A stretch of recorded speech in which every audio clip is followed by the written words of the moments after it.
Well, it's I'm really excited about this, man. I'm a huge fan of your music, and I think that the best way to start any interview is to kind of go back to the beginning. So, I mean, my first question is, how old were you when you started playing music? I was about 3 years old when I started playing the harmonica, and I would play. I would stand next to my dad's harmonica player, Mickey Raphael, on Mm-hmm. stage, and Mickey's been playing harmonica with my dad for 60 years. Yeah. And I think I just wanted to be near my dad, but I would be up there on stage next to Mickey playing the harmonica. And everyone thought Mickey was my dad because we both had crazy hair. And eventually they started handing me the microphone, take harmonica solos. Ooh. I was just a little toddler. And I didn't really start getting serious about it till much later, but that was my first instrument, was the harmonica. It was your first foray into the world of music, was the harmonica. And then Yeah. as you got older, did you start out with so you started out with the harmonica, and then did you move into like percussion instruments, or did you go straight into stringed instruments? No, I started with my brother picked up the guitar when we were 8 or 9, or maybe 9 and 10. He's 16 months older than me. He picked up the guitar, started getting really into the guitar, and so I thought, well, I'll learn how to play the drums so we can have a band and play together. So I was the drummer for many years, and occasionally, until we had a bass player, I would, when we're making home recordings and stuff, I would play the bass part, or I'd sing harmonies with him, just experimental recording stuff. But we taught each other music by just jamming the drums and guitar and listening to classic rock and trying to do that. Yeah. Now, when it comes to music, obviously, I'm assuming you're all over the place. But what genres, do you draw most of your inspiration from? There's probably something from every genre I could think of that I really like, and something that I can't stand, But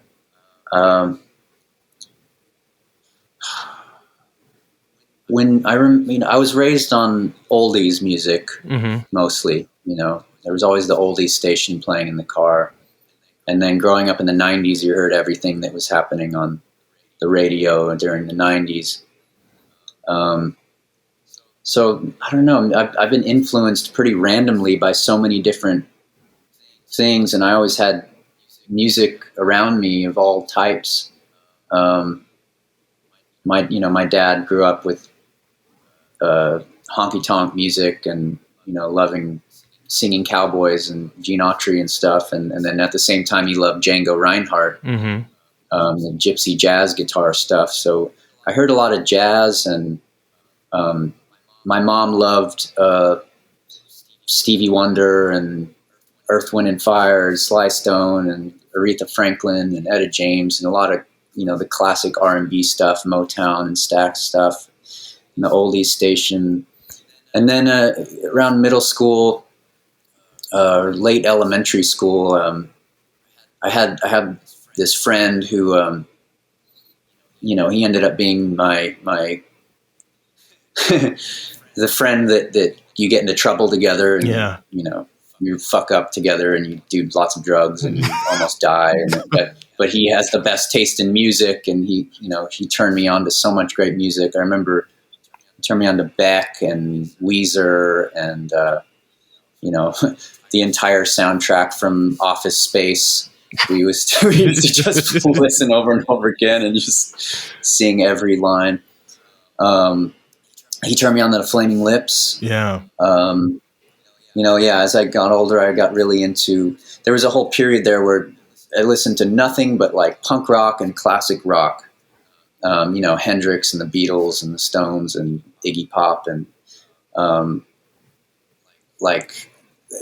eventually I got into Sonic Youth and Radiohead and these kind of bands. And then there was a point where, because of the internet coming out and MySpace and indie music and people making whatever music they wanted and being able to share it, I started discovering these bands like Animal Collective and Arcade Fire and Aphex Twin and Square Pusher. Flying Lotus came later, but all over the gamut. I've always loved classical music, jazz, Coltrane, Mingus, and Monk. Yeah, Miles. Monk. Yep. Oh yeah. I just love music from all over the world.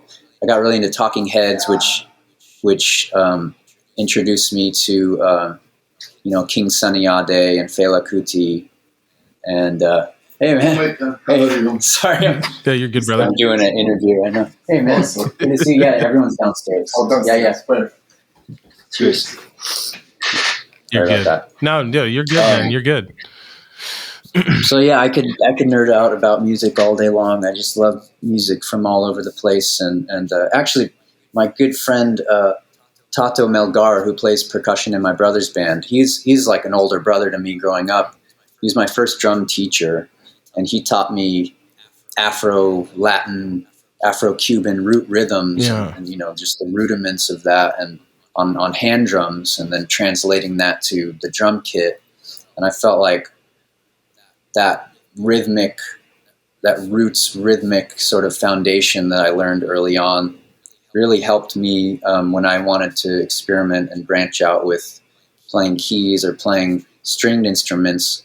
Because I could fake it, I could play the guitar really percussively and simple stuff, but it could be interesting because I could play it with these abstract rhythms and kind of figure out how to sit in with people. And so having that roots foundation, I think, has helped me have the tools to be able to collaborate with all different kinds of people and appreciate all different kinds of music.